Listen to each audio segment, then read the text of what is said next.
thinking, just reflecting, as you said, 100 years, 1911, and what that was like for my grandmother and what it was like for her probably as a kid back then, and what it was like in Australia being an Indigenous young girl growing up.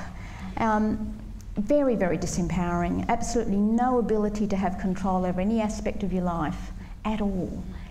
And then her experience of having her own children, having them taken away, the reconnection with my own mother, for example, and then having grandchildren. And my grandmother actually brought me up, so I owe a lot to her. And I was reflecting back on those journeys of generations. And I think if you're really going to understand the role of Indigenous women in Australia today, you have to have that generational and historical context to understand the struggles that we face. I think that I owe any of my success, all of my success, to the strong Indigenous women that have gone before me. I can't imagine what it was like to walk in my grandmother's shoes.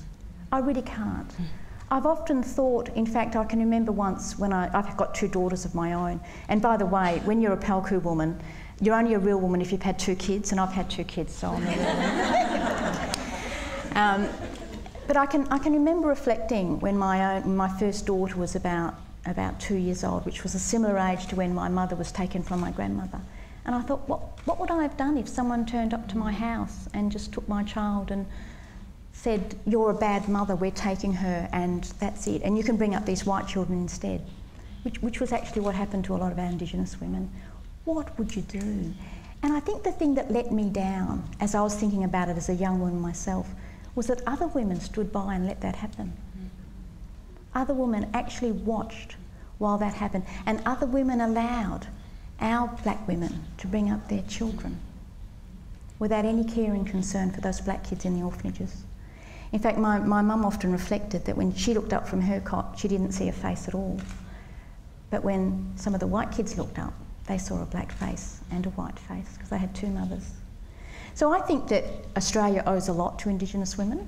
I think our Indigenous women were very brave, very strong, and continue to be so today. The difficulty I think that we face currently, though, is that there's still a lot of very negative stereotyping. We see a lot of racism and discrimination in health services, for example. And even if we looked at something like birth weight, we all know that if we had nice, fat, chubby babies, you would get a really good start to life and you're far more likely to be healthy throughout your lifetime. But do we put in enough effort to ensuring that we have nice, fat, healthy Indigenous babies? No. In some of our hospitals, we still don't even employ Aboriginal workers. Something as simple as that in 2011 just goes unnoticed. And that's the bit I can't understand. We know what to do. We know what some of the solutions are, and some of them are very, very simple. But it's about giving Indigenous people a place, a rightful place in the workforce and in society.